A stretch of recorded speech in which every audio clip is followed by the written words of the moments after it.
Hey everyone, welcome back to Corporate Decoder, the place where we decipher corporate filings so you don't have to. Today we're cracking open Journey Medical's 10K, their annual report. It's a deep dive and I promise it's more interesting than it sounds, especially when we see if their journey is headed uphill or if they've hit a detour. Let's see if their financial health matches the promises. Alright, so Journey Medical, they're in the business of dermatology drugs, things like rosacea and acne treatments. Think of them as a smaller player in a field with some pretty big names. The report covers their performance up until the end of last year, so December. The big highlight, they finally got FDA approval for Emrosi, a new rosacea treatment. This was a major milestone for them and something they were betting on. We'll look at the implication of that in today's report.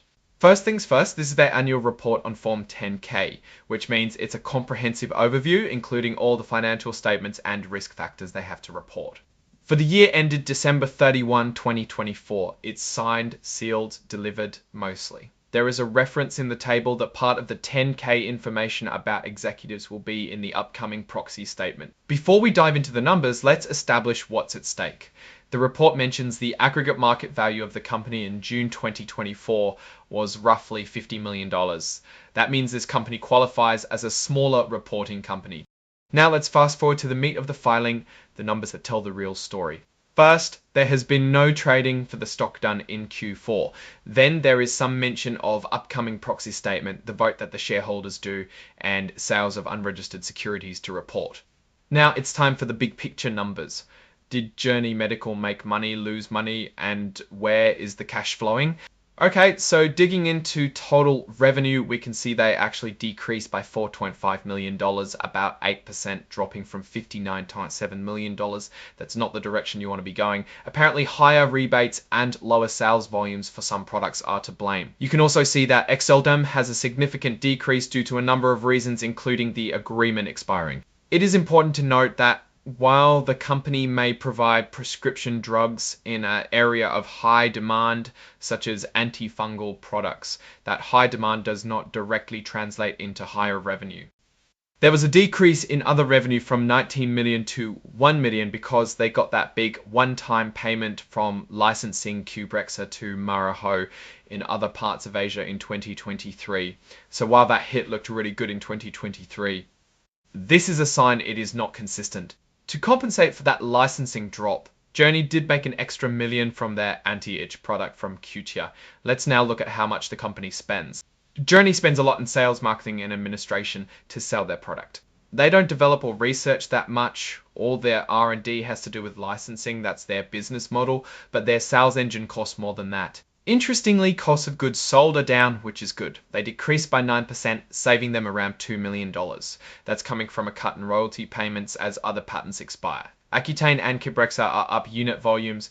Amortization, that's the expense of using the things they paid for in the past. It was down too by 9%. Again, less cost from Semino, which they discontinued. Now, R&D increased by almost a third, costing them an extra $2.3 million. This was related to seeking approval for Emrosi and a contractual milestone payment to DRL, offset a bit from clinicals which they are done with. Selling, general and administrative expenses, the big one, were down a bit, around 8%, but that is only because of money managing expenses. Interestingly, there's a small win in that they recovered losses of $4.6 million related to wire fraud from September of 2021. Net loss per share increased dramatically, more than tripling from 0.2072 cents per share. Before we talk about cash and debt, Journey did not pay any significant tax in 2023 and 24, so we will gloss over this. Now, for the numbers we care about, the actual liquidity to pay off debt and fund growth. The company reports they had approximately $20 million in cash and equivalents at the end of 2024, as compared to $27 million the previous year. To boost liquidity, they have been issuing common stock under their at-the-market offering with B. Riley, having generated roughly $7.9 million. That said, the company also owes a bunch of money with an approximately $25 million agreement to SWK. They expect future payments to Demira from Qbrexza and DRL for Accutane and Emrosi as well. As usual, there are a host of risks, and this report is not an exception. They're all a boilerplate standard language that all public companies must report. One stands out: they actually lost money in a fraud. Another interesting risk, they are controlled by Fortress Biotech. Fortress controls a voting majority of their common stock, which could be detrimental to their other shareholders. Let's take a quick pit stop into cybersecurity. The company recognizes the importance of defending their data and has a multi-pronged response, including bringing in third-party experts. The CFO has over 25 years of experience in organizational risk. These items are immediately flagged and reported to the board of directors. Finally, if you want to see all the names and titles of executives, here's the signature page. Clay. So what's the takeaway?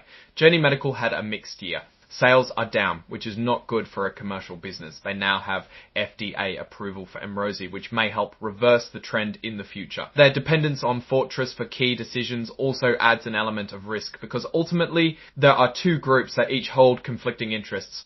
The key will be whether they can successfully launch Emrosi and manage their expenses while dealing with a highly competitive landscape.